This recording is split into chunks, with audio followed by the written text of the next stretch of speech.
Hello and welcome back to the Soccer Business Podcast, and welcome to the first episode of our series, The Pitch, where we look at the world of branding, communications, marketing and PR in American soccer.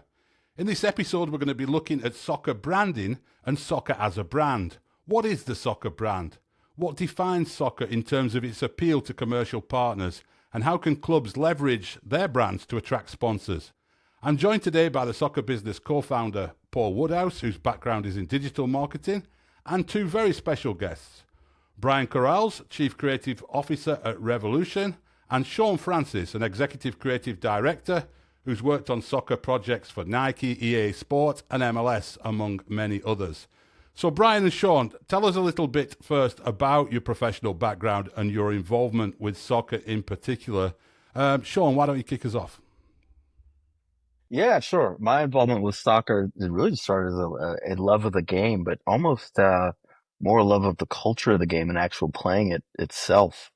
I really, like a lot of kids in America, I played at a young age, but I grew up in Texas at a time when soccer wasn't as prominent as it is. And like any good Texas boy, I went and played American football by the time I was in high school. It wasn't until the World Cup in '94 came around when I really kind of was like, oh, okay, wait, this really grabbed me. And I moved over to England for a bit, came to New York and got involved with the Metro Stars Supporters Club, the Empire Supporters Club. And that was really like the thing that got me in.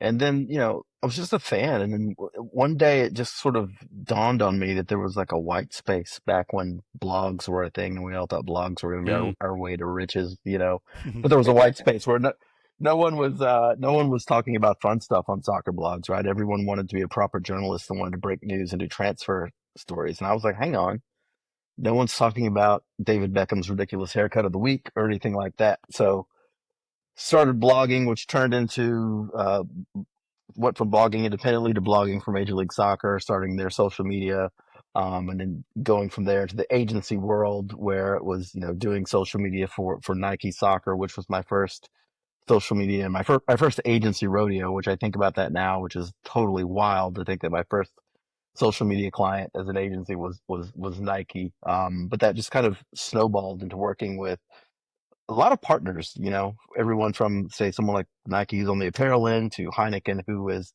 a drinks partner for a lot of brands. So I found a way to stay involved in soccer, even though I've left working for the leagues directly as an employee, but really found ways to keep them on as clients and crucially work with their partners. Brian, what about yourself? How did your path cross with soccer? Similar. I grew up playing. I lived in Dallas early on, so like third and fourth grade started playing, and it just felt like the game that made most sense to me.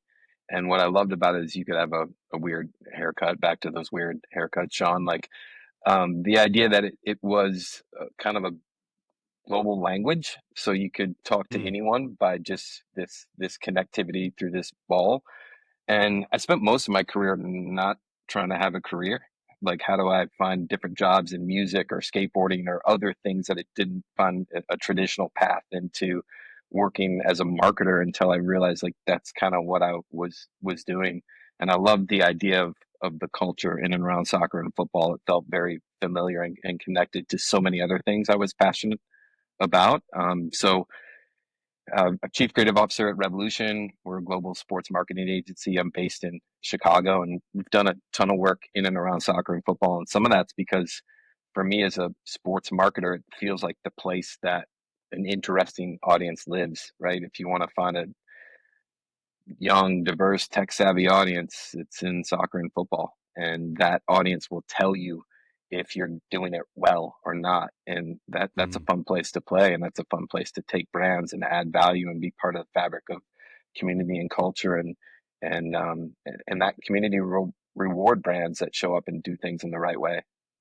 So Yeah, I mean, you've both mentioned culture there, which I think is fundamental to this discussion we want to have. I mean, Shawn, those early days to today, there must be some common threads that still define soccer as a brand in America. And I say soccer as a brand in America because we can't talk about the global soccer and American soccer, I don't think, as being necessarily the same thing in these terms. It's pretty unique as American soccer, isn't it? But How would you sort of sum up or define what, the characteristics of soccer as a brand and the culture around the game here? Yeah, the culture around the game here is it's multifaceted. There's like different layers to it. There is that Saturday morning mom and pop taking their kids out to travel soccer culture, which isn't the sexiest thing for some people, but make no mistake, it's probably the biggest slice of the pie, right? America has more Absolutely, yeah. registered soccer players than any other country on the planet, which is mind blowing.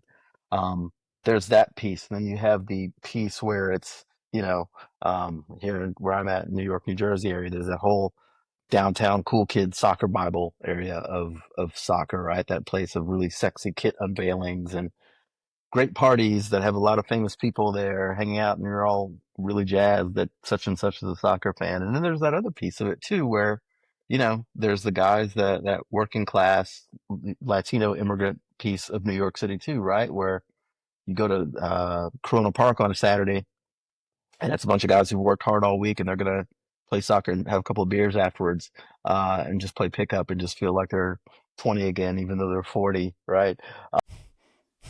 There's layers. There's no one size fits all for it, right? We've got a very diverse soccer community here. But I think the one thing that's the common thread that goes through it all is that it's very underserved and very underrated.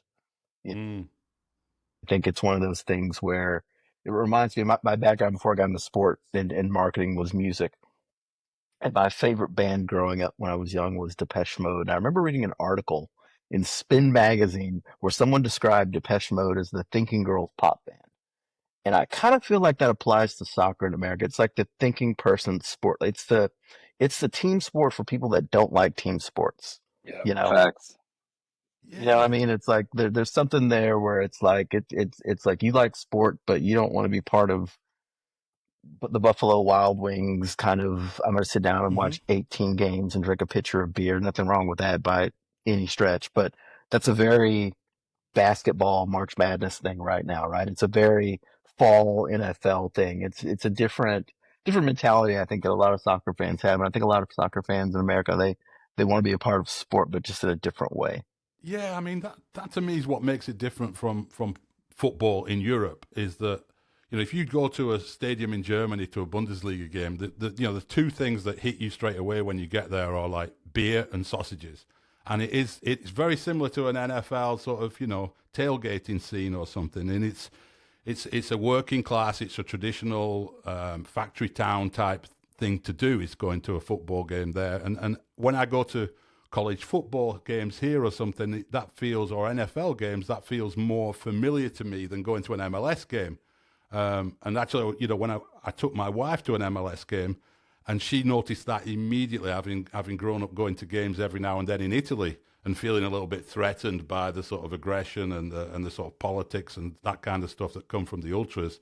And she was like, "Oh, this is really welcoming and really different." And so the clearly it's very distinct from the game in Europe. I mean, Brian, do you tend to sort of concur with that analysis, or is other aspects of it that you see as striking?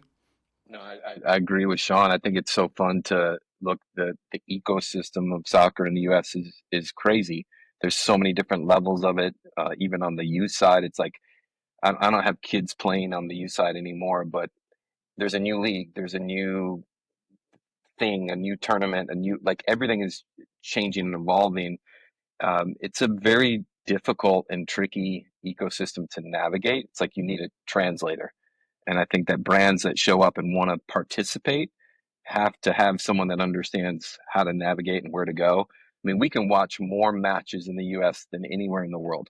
My wife's Hmm. like, there's really another game on? No, there's always a game on, and like, Always. and there's always places to play. There's ways to play. I still try to play in an old man's league. It's not really pretty anymore, but that ecosystem exists, and it takes brands can't just show up and find where to participate. They need a translator to find a pathway in to those spaces, and then once you find the space, how do you show up and add value to that space so that those people that are part of that community or fans can kind of reward you based on how you show up.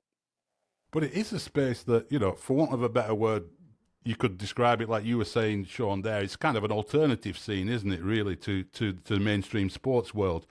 Yet, very mainstream brands want to be associated with it. You know, if we look at MLS's top tier sponsors, they are not alternative brands. They're people like Audi and so on. You know, so how do you navigate that? And I imagine for work purposes for you guys, quite a lot of the time you're dealing with quite mainstream brands that want to go into soccer. What attracts them to soccer, and how do you navigate that sort of edginess or alternativeness of soccer with that sort of mainstream corporate client? It's a dance. It's a tightrope, right? It also depends on, what shop you're at, right? Because Mm, there's in between the brand wanting to get involved with soccer, as Brian points out, you need that translator, you need that guide, that Sherpa to bring you there, right? And that's a relationship between the brand and the agency. And so before you pick one, you got to pick the other in a way, right? mm, So part of it is like working with a brand that knows what you do, knows what your shop's about, knows your mentality and how you approach, and you hopefully align and jive. Because if you don't, the relationship's not going to go anywhere. You might catch one check from that brand, but you're not going to catch two if you don't really jive. And the long tail, the long game is what's more important. So it's really about making sure there's that fit. But the other thing I'll tell you is I think the reason these brands that are, mainstream brands, like if I look at Major League Soccer and you've got Audi and Adidas and Apple, some of these massive brands. I think mm. they see the future, right? And in America, we joke that soccer's been the sport of the future for the last 50 years. But the reality is like the demographics, if you play by the numbers, are undeniable, right? The Yeah. amount of money Americans are spending on youth soccer is undeniable. The amount of those kids that are becoming soccer fans in ways that someone that's in their 40s they weren't when they were kids is undeniable. When you look at the immigration patterns, you look at the money that, quite frankly, soccer fans have, the disposable income. Um, there's plenty of reasons, and look, this is America and this is capitalism, right? It all boils down to money. It's just soccer affords you a way to get money from groups that, quite frankly, other sports have either ignored for a long time or haven't Yeah. didn't really think to go after. You know, Yeah, I mean, we've seen similar things happen with women's sport, haven't we? You know, the way that people suddenly got very interested in the WNBA, last year, really. But and it's happening with the NWSL as well. I mean, Brian, how do you navigate that dance between a client that's their brand is very mainstream, but they've clearly seen what Shawn's talking about. They've seen a part of the market there that they're not reaching through, maybe through because they're mainstream. How do you handle that? Well, I think there's a couple things, right? The numbers don't lie, to Shawn's point. Like the growth across the board, viewership, ratings, social engagement, like the audience lives there, right? And a growth audience lives there for a lot of these brands. These brands are getting to a point where every brand asks us the same question: how do we reach our growth audience? And in most cases, they are, if they are connected in the zeitgeist around culture, they're in soccer.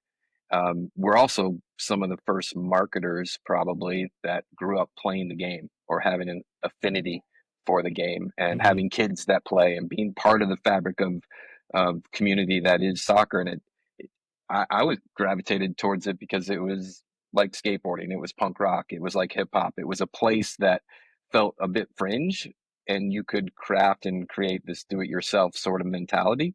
It still has elements of that. And I think that's why it's exciting for brands, because brands can show up and add value.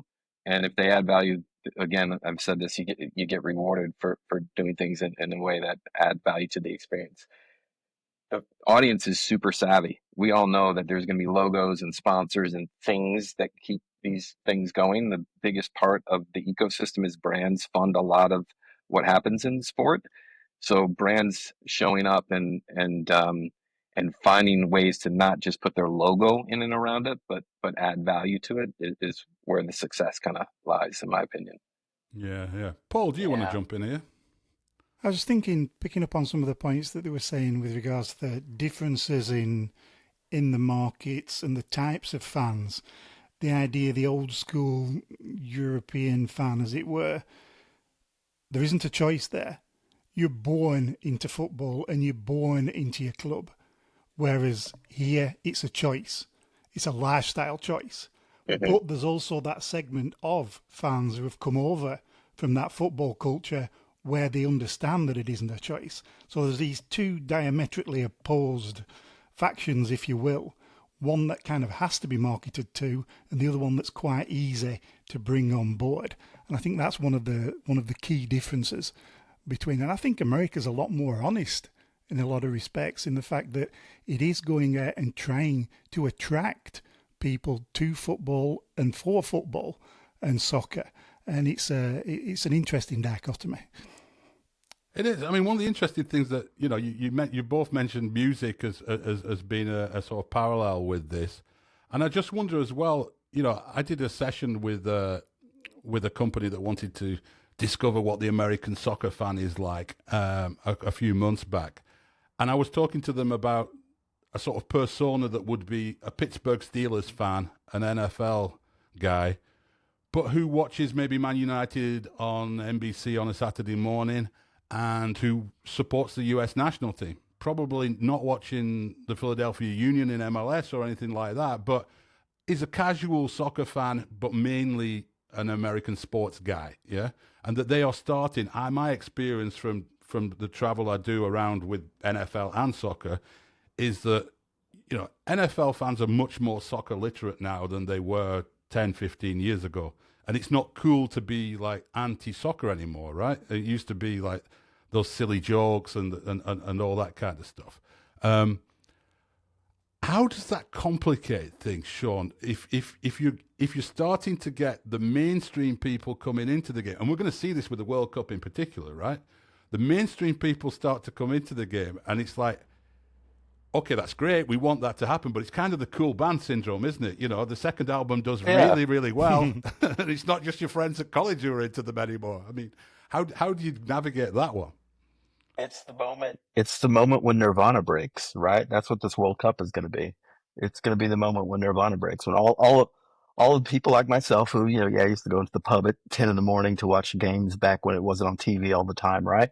Yeah, everyone's you kind of always wanted your thing to be popular, but when it happens, you're like, Yeah. it's gonna be an interesting moment. But I think that's okay, because I think it's, sometimes we get what we want and it's not good, but sometimes we get what we want and it's really good. And I can say, as a longtime soccer fan in America, it's brilliant that I can turn on my TV or my phone or my computer or whatever, and there's 6 different leagues I can watch at any given time. My wife might think differently, but if I go back 20 years ago, when I was literally paying $10 to go down to a pub to watch EPL games on closed circuit television, right? Like the bad old days, and all you wanted for it was to be more accessible. All you wanted for it was to be able to walk into a non-soccer bar in New York City and sit down next to someone and say, "Oh, the Metro Stars are terrible right now." In the same way you could come in and say, "The Mets are terrible right now," and have a conversation with the strangers, right? It's kind of what we've always wanted, but there will be,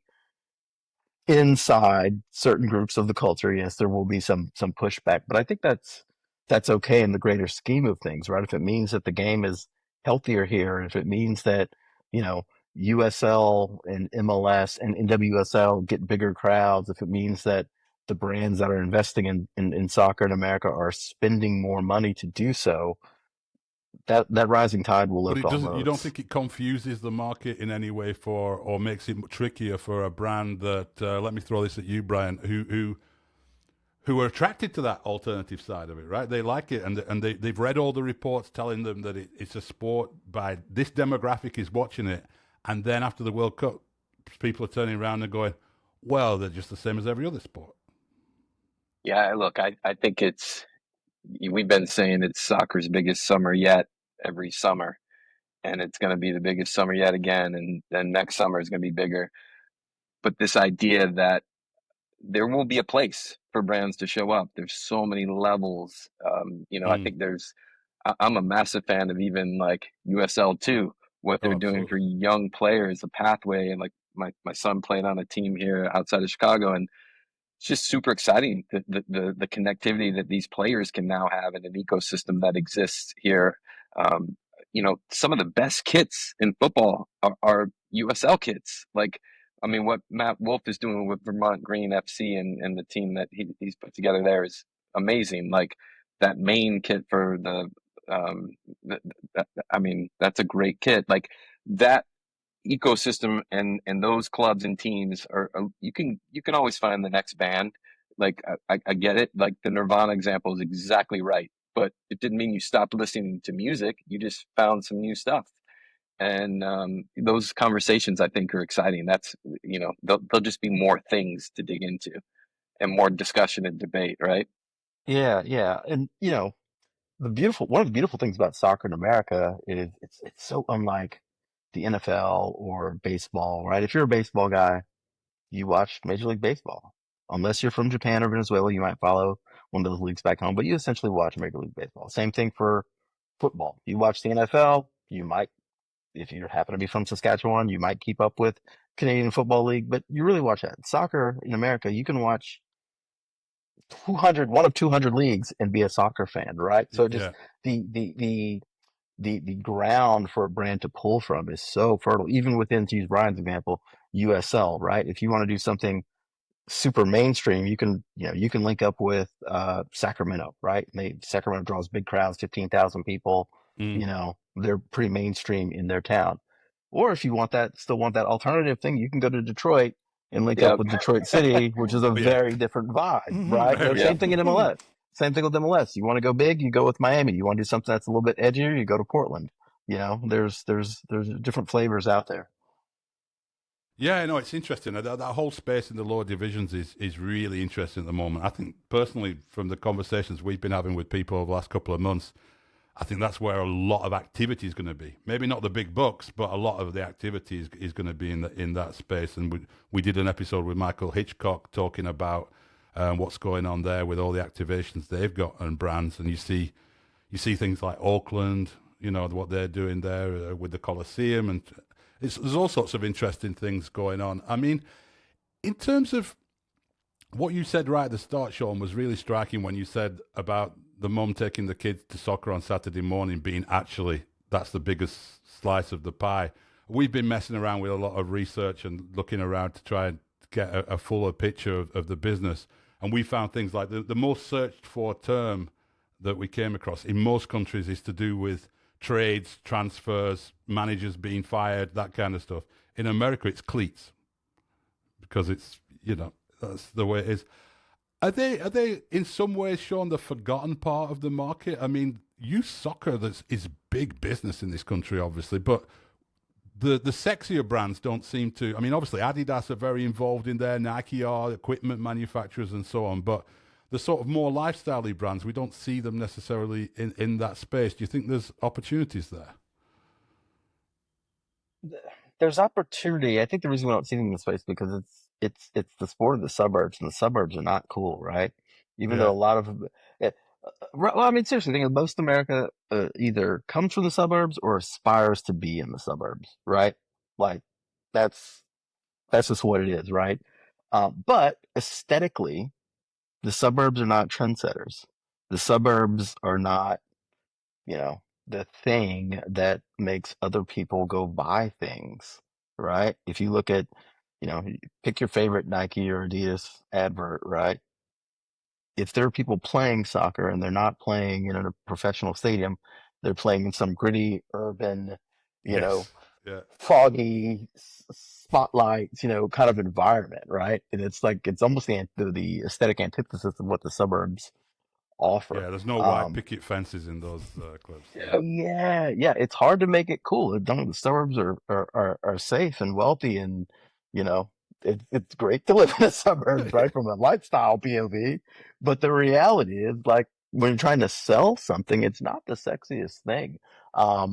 But make no mistake, I mean, they're selling, right? The business of youth soccer is insane. Like in my little town of Ocean, New Jersey, about an hour outside of New York City. Um, every family I know, I can't make plans with my other moms and dads that I'm friends with because everyone's got to take their kid to a tournament or a practice or something soccer related. It's just taken over the family's lives. And then there's this whole sub economy that exists under that, right? It is, you're paying for the travel team, but then there's also private lessons from a coach or a trainer that's separate from the team. And then it's, yes, going buying a new pair of cleats probably twice a season, the way your kids' feet grow at certain ages, buying their new uniforms every year, going to the tournaments, the hotels to the tournaments, the restaurants when you go to the tournament. There's this huge sub economy over there, but it is this weird thing, right? Because it's just not, people are making money off it and people are marketing in a way around it. They're marketing to those people, but what they're not doing is holding youth soccer up as the thing, as the sort of star of its own show. Right, exactly, yeah. Brian, just looking at it from a club point of view, I mean, clubs have their own brand. They want to work with brands. Um, when you look at clubs, and we've seen a lot of new clubs being formed in that space we just talked about, the USL 2 and below, and even higher. And if USL's plans for an entirely new first division come to fruition, we're going to see some pretty sizable brands in cities like, Buffalo, Cleveland, and so on coming online. What are the key things, do you think, for these startup clubs, really, is what they are? What's the key thing for them to be looking at in terms of developing a new brand in that sense? I think it's exciting for these clubs to kind of represent their city in a way, right? It becomes like, I look at Charleston Battery. If I go on vacation to Charleston, I don't want to buy a t-shirt from a vendor that's like this tchotchke thing. I'd rather buy a Charleston Battery t-shirt because that represents that vacation, but the aesthetic's a little bit cooler than it would be as if you've Yeah, got something in the airport, right? So a lot of these clubs can kind of own their city in a way, and it becomes sort of a brand of the city a bit, like the Oakland Roots that did a great job early on with that. So I think, Louisville City's been good with that, I think. yeah, a lot of these clubs have done a really great job representing these smaller markets in a way. So from my perspective, I think being part of the fabric of that community, connecting with community, they build kind of a place for folks to gather. That's exciting. And brands want to be part of that. So how do brands show up in those environments in ways that make sense for not only who the brand is, but who that club is and who that community is, and find some shared passions to connect. I would say that in the US, like, I have a friend from Scotland and he only cares about Celtic and Scotland, no other teams, doesn't like anything else. Right. In the US, I'm looking out the window in the office and there's people that follow 7, 8 teams and wear 7 different kits. And other parts of the world, they would get beat up for that. Like, so here we can decide, like, oh, we're going to pick a lot of teams. Like my men's league team, they're like, what Premier League team do you follow? I'm like, well, I don't really have one. I follow US men's national team players. So they put all the teams in a hat and I pull out Arsenal. They're like, no, you can't have Arsenal. Pull out like Chelsea, then pull out United. It end up, they're like, forget it. You can't have it. Like, so what team can I have? So unfortunately, I'm in Chicago. I guess it's the Fire I follow, which hasn't been fun over the years, but it, I feel like I'm in a lucky place that I can watch a lot of stuff and be a fan of players and how they move, almost like how the NBA's become for fans of basketball as well. But we see clubs as well launching and some of these cities that are probably going to end up with USL teams if they don't get MLS franchises, they're creating these structures like Oklahoma City for soccer or Buffalo Pro Soccer, where the Yep. cities coming together with business and fan groups and trying to build something that when they get the right moment, they're going to build a club that actually does. Which, by the way, is exactly what happened in most of those European countries when they founded these clubs 120 years ago. Wasn't called a public-private partnership then, but that's what they were. When you're doing that, you're going through that process. We see sometimes in the NWSL, the Boston case, Shawn, recently, where they got the brand and the name got a lot of pushback. They've had to relaunch it. Some missteps there. How do you avoid that? They're creating their own brand. They've just messed up a brand there. They're going to have to create another one. You're also seeing these other groups consulting with fans on maybe the team name and so on. Is that the route they need to go? Do they need to be does it need to be a democratic process in that sense to create a brand that belongs to people? I don't think it has to be, but it certainly helps. Right. It certainly helps. I think you know, if you can make people part of the, if you're going to make people part of the crash, make them part of the takeoff, right? Involve people from the jump. And it's a good way to build, you know, just build and engender like a good feeling between the club and the supporters. Anything you can do to do that is fantastic. I don't think you have to do it that way because there are some people that have done it that way. Um, I mean, gosh, if you look at, I think outside of soccer, I don't think I could name a sport in America where they had the fans.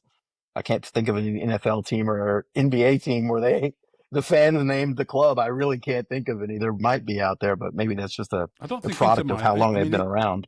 from a brand point of view, Inter Miami's pretty strong, isn't it? With the pink shirt that everyone around the world knows, and the name and everything, obviously helped by who they happened to sign. But I don't think they did that. I don't think they did one of these big consultations. I think they came in and said, "This is going to be our name. This is going to be our image."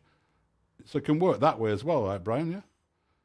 I mean, I definitely think if you're going to rebrand, you should involve the fan base, the folks that have been there, because the fans outlast players, owners, managers.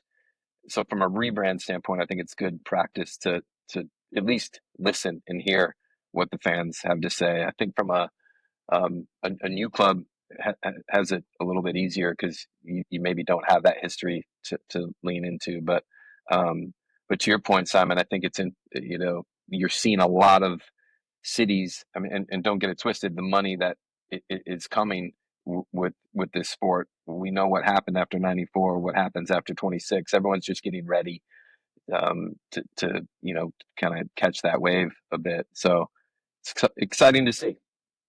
It is. It is. Well, I'm conscious that we've reached our time here. It's been a very much an introduction to this topic, and we've covered a sort of broad sweep of general issues. In the coming weeks, we are going to go with different guests as well, and hopefully with you guys again at some stage to go a little bit deeper into each of these areas and talk about the details really of all this stuff and some case studies perhaps and how people have gone about dealing with challenges in the marketplace. It's been absolutely great though to go through that with you guys. Thanks very much indeed for your time, and hopefully see you again soon.